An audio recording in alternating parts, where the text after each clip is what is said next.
South India shopping mall kilo sale అభిమానుల కోరికపై శ్రావణంలో కూడా ఆషాఢం ధరలకి. Sir ఈ సినిమాని ఇప్పుడు రిలీజ్ చేస్తున్నామని చెప్పి మహేష్ బాబు గారికి చెప్పినప్పుడు ఆయన రియాక్షన్ ఏంటి సార్? ఆయన చాలా హ్యాపీగా ఫీల్ అయ్యారు. ఓకే. డెఫినెట్‌గా చాలా బాగుంటుందండి. అంటే ఇందులో ముఖ్యంగా ఏంటంటే, ఇప్పుడున్న జనరేషన్, యంగర్ జనరేషను సినిమాలు టీవీలో చూశారు. ఈ సినిమా చాలా సార్లు అవును. చూశారు. కానీ ఆ బిగ్ స్క్రీన్‌లో చూడలే ఈళ్ళు. అందుకని దీన్ని ఒకసారి బిగ్ స్క్రీన్‌లో చూపించే అవకాశం ఇవ్వాలి. టెక్నికల్‌గా కూడా దీన్ని అప్‌గ్రేడ్ చేసి ఇవ్వాలి. ఇవాళ తీసిన సినిమాలాగా అనిపించాలి సార్. అనే ఆలోచనతో వచ్చి ఇవన్నీ కూడా చేస్తామండి. చేస్తాం. ఇందులో డబ్బుల గురించి కూడా మేము ఆలోచించట్లేదు. సార్. దాని గురించి కూడా ఆశించట్లేదు అనండి. తర్వాత వాళ్ళు ఇచ్చిన ప్రపోజల్ కూడా ట్రస్ట్‌కి అడిగితే ఓకే అండి అని చెప్పి నాకు కూడా ఏం అభ్యంతరం లేదు సార్. అని చెప్పి చెప్పడం జరిగింది. అలాగే వచ్చేదానికి సద్వినియోగం కోసం మనం దీన్ని ఒక మంచి పని చేయాలనే ఆలోచన మహేష్ బాబు వాళ్ళు అనుకున్నందుకు సార్. డెఫినెట్‌గా మా సైడ్ నుంచి ఏం కావాలో మేము రెడీ చేయండి అని చెప్పి. సార్ అంటే మహేష్ బాబు గారి ట్రస్ట్ ప్రస్తావన వచ్చింది కాబట్టి నేను కాస్త అతడు నుంచి కాస్త డీవియేట్ అయ్యి ఒక చిన్న క్వశ్చన్ అడుగుతున్నాను సార్. కృష్ణ గారిని మీరు చూశారు. చాలా సందర్భాల్లో ఇండస్ట్రీ మొత్తం ఉంటుంది. చాలా సందర్భాల్లో మీరే చెప్పారు. ఇండస్ట్రీలో దేవుడు అంటే మనిషి ఎవరైనా ఉన్నారంటే కృష్ణ గారు అని చెప్పేసి. ఆయన కడుపును పుట్టిన బిడ్డ ఈరోజు 4,000 మంది పిల్లలకి హార్ట్ ఆపరేషన్ చేయించారు. కొన్ని గ్రామాలను దత్తత తీసుకుంటున్నారు. అంటే ఒక మనిషి ఋషి అయితే ఎలా మారిపోతాడో అలాంటి మైండ్ సెట్‌తో ముందుకెళ్ళిపోతున్నారు. మీలాంటి పెద్దలందరూ ఎలాగో సపోర్ట్ చేయడానికి బ్యాక్ బోన్‌గా ఉంటూనే ఉన్నారు. సో మహేష్ బాబు గారి ప్రస్థానం అంటే అతడు సినిమా చేసినప్పుడు ఒక యంగ్‌స్టర్‌ని చూసుంటారు మీరు. ఈరోజు ఆయన జర్నీ శిఖరాగ్రంలో ఉంది. సో అలా ఆ మహేష్ బాబుని చూస్తుంటే మీకేమనిపిస్తుంది సార్? యాక్చువల్‌గా కృష్ణ గారు నేను క్లాస్‌మేట్స్ అని మీరు కూడా ప్రస్తావించారు. మీ ఏలూరు కాలేజీలో క్లాస్‌మేట్స్. అప్పుడు ఇద్దరిని కూడా కొంచెం అంటే కామ్‌గా, క్వైట్‌గా ఉండేవాళ్ళందరినీ ముందు బెంచ్‌లో కూర్చోబెట్టి అల్లరి బ్యాచ్‌లో వెనక కూర్చో. ఓకే. ఆ విధంగా మీ ఇద్దరం పక్కన ఫస్ట్ బెంచ్‌లో కూర్చునేవాళ్ళం. మీ ఇద్దరు రాముడు ఆ. బుద్ధిమంతుడు. ఇప్పుడు కూడా ఇద్దరు రాముడు బుద్ధిమంతుడు అంటాడు ఇద్దరు కూడా. ఓకే. అల్లరి చేయటం కానీ, గొడవలు చేయటం కానీ, ఏదో విజిల్స్ చేయటం కానీ, లేకపోతే అటెండెన్స్ అయిన తర్వాత మెల్లగా జారుకొని బయటకు పోవటం కానీ. ఓకే. ఎందుకంటే ఆ బ్యాచ్లు వేరు. అందుకని ఆ బ్యాచ్లు అందరూ వెనక కూర్చోబెట్టేవారు. ఓకే. అందుకని పర్ఫెక్ట్‌గా క్లాస్‌కి రావటం, క్లాస్‌లో కూర్చోవడం, చెప్పిన పాఠం పూర్తిగా వినటం, క్లాస్ అయ్యే వరకు కూడా వెళ్ళకుండా బయటకి ఏదో యూరిన్ వెళ్తారండి అదేంటి ఇదండి అని మాటలు కూడా లేకుండా సార్. అవన్నీ కూడా పర్ఫెక్ట్‌గా చేసేవాళ్ళం అని చెప్పి అలాంటి వాళ్ళు ఒక 6-7 మందిని సెలెక్ట్ చేసుకొని మాకు ఇట్లా 2 వరుసల్లాగా ఉండేవి. సార్. ఒక వరుస బెంచ్‌లో మేము ఉండేవాళ్ళం. నలుగురు. ఇంకో వరుస బెంచ్‌లో ఇంకో నలుగురు. ఓకే. అట్లా చాలా పర్ఫెక్ట్‌గా చేసాం. అప్పుడు అనేవాడు అనమాట ఆయనకి మొదట్లో కూడా ఆయనకి కూడా సినిమాకి అవ్వాలని లేదు. సార్. సినిమా యాక్టర్ అవ్వాలనే ఆలోచన అది కూడా ఏం లేదు. ఇప్పుడు కంటే చాలా అందంగా ఉండేవాడు. ఓకే. చాలా అసలు ముట్టుకుంటే మార్చిపోతాడేమో అనేంత కలర్‌లో ఉండేవాడు. మంచి జుట్టు, ఎక్సలెంట్ జుట్టు, నొక్కుడు జుట్టులాగా ఉండేది. సార్. అట్లా ఉండేవాడు. చాలా తక్కువ మాట్లాడేవాడు. ఒకసారి అక్కినేని నాగేశ్వరరావు గారు వచ్చారు అక్కడికి. నాగేశ్వరరావు గారు 60 సంవత్సరాల ఫంక్షను సార్. వజ్రోత్సవం చేశారు. ఆయన 60 సినిమాలు రిలీజ్ అయిన తర్వాత. అది వచ్చినప్పుడు మా ఏలూరు కాలేజీలో గెస్ట్‌గా వచ్చాడు. ఓకే. అందరూ వెళ్ళి కూర్చున్నారు. అయిన తర్వాత ఆయన మాట్లాడేశారు. అందరూ చప్పట్లు కొట్టాము. తర్వాత వెళ్ళిపోయేటప్పుడు ఎవరికి వాళ్ళే వెళ్ళిపోయి సార్ ఆటోగ్రాఫ్ రకరకాలుగా ఆటోగ్రాఫ్లు చేశారు. ఓకే. చేసిన తర్వాత కృష్ణ గారికి ఆలోచన వచ్చింది. సినిమా యాక్టర్ అవ్వబట్టి కదా ఇంత క్రేజ్ వచ్చింది. ఓకే. మనం కూడా ఎందుకు అవ్వకూడదు అనే ఆలోచన మొట్టమొదటిగా అక్కడికి వచ్చి ఆయన ఎక్స్పెక్ట్ చేశాడు. సినిమా యాక్టర్ అయితే బాగుంది, నాకు కూడా అవ్వాలని అని. ఇప్పటిగా నీ పర్సనాలిటీకి నీ అందరికీ డెఫినెట్గా మంచిగా ఇది అవుతుంది. ఆ టైంలోనే కొల్లేటి కాపురంని మన డైరెక్టర్ తిలక్ గారు. ఓకే. తిలక్ గారు మంచి ఎడిటర్ అయినా ఎడిటర్గా డైరెక్టర్ కూడా అయ్యాడు. కొన్ని సినిమాలు చేశాడు. మంచి సినిమాలు రైటింగ్ కూడా చాలా బాగుంటాయి ఆయన పాత సినిమాల్లో. అవును. ఆయన చాలా మంచి సినిమాలు చేశాడు. ఉయ్యాల జంపాల అవన్నీ కూడా చాలా మంచి సినిమాలు చేశాడు. ఆయన ఒకసారి కొల్లేటి కాపురం రిలీజ్ సందర్భంగా ఏలూరు కాలేజీకి వచ్చాడు ఆయన కూడా. ఓకే.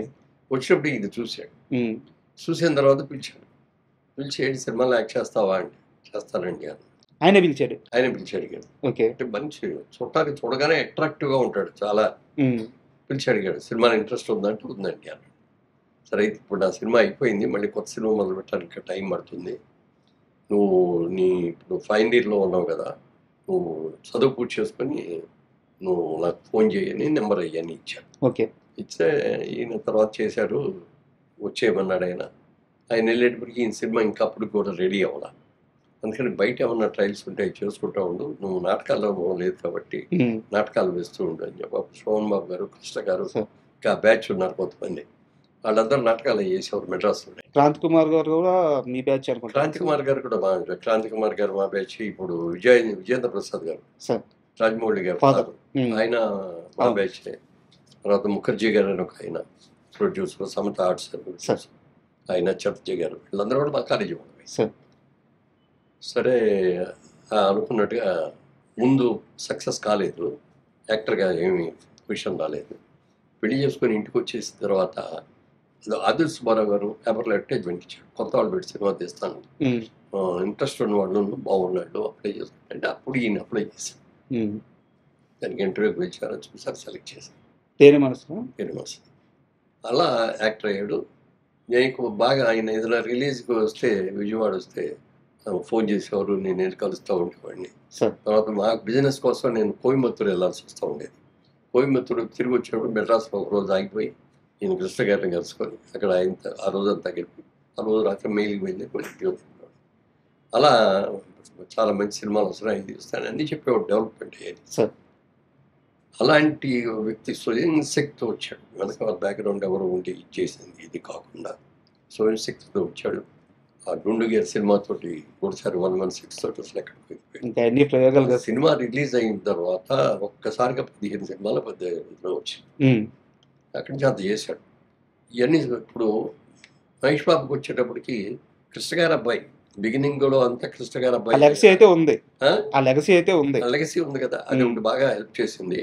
తర్వాత ఇతనికి బాగా ఇంట్రెస్ట్ అని చెప్పి యంగ్ హీరో చిన్నప్పటి నుంచి కూడా క్యారెక్టర్ చేశాడు. మేము ముగ్గురు కలిపి ఒక సినిమా కూడా చేసాం, సినిమా పేరు గుర్తులేదు నాకు, బ్రదర్స్ లాగా చేసాం. అందులో కూడా ఫైట్స్ గీట్స్ ఇవన్నీ కూడా చేశాం. అప్పుడు అనుకున్నాం మహేష్ బాబు కూడా చాలా పెద్ద యాక్టర్ అయిపోతాడు, కృష్ణ గారు లాగా పెద్ద యాక్టర్ అవుతాడు అని ఊహించాం. అందుకంటే కూడా ఎక్కువగా కృష్ణ గారు అనేవారు సార్ ఆ టైంలో. కృష్ణ గారికి బాగా కాన్ఫిడెన్స్, మంచి యాక్టర్ అవుతాడు.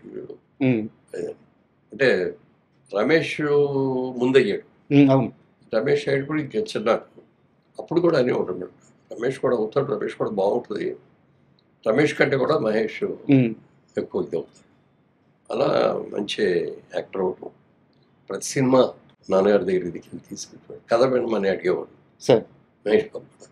కథలు అవన్నీ నువ్వే ఇండివిజువల్గా నువ్వు సెలెక్ట్ చేసుకో, నువ్వు ఎరగాలి. నేను చెప్పి నేను ఇది బాగుంది, ఇది వద్దు, ఇది బాగాలేదు అని చెప్పడం బాగుంది. ఆ నిర్ణయాధికారికి కొడుకు ఇచ్చేసాడు.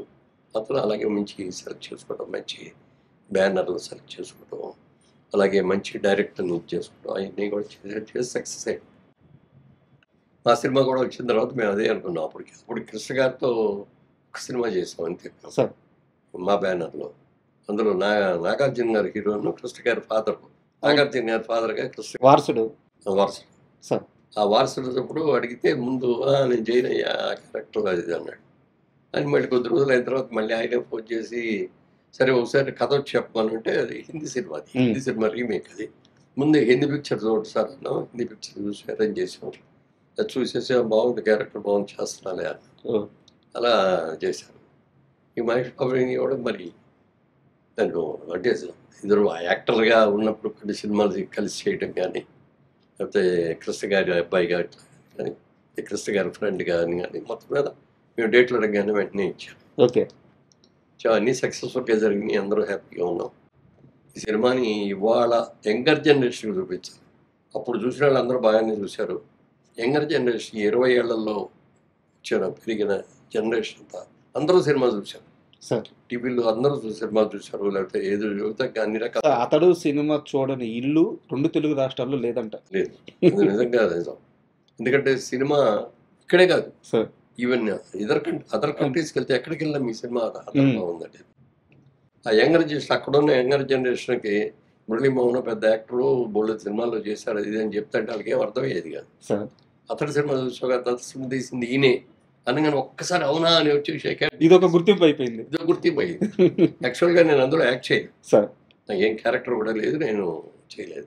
అందుకని మా సినిమాల్లో తీసిన సినిమాల్లో నేను ఉండాలి కంపల్సరీగా లేకపోతే నా వేషం బాగుంటేనే సబ్జెక్ట్ సెలెక్ట్ చేసుకోవాలనేది మేము ఎప్పుడు పెట్టుకోలేదు. సార్ సినిమా బాగుండాలి, సినిమా సక్సెస్ అవ్వాలి, అందులో క్యారెక్టర్ ఎలాంటిదైనా సరే అలా చేసుకుంటూ వచ్చాం.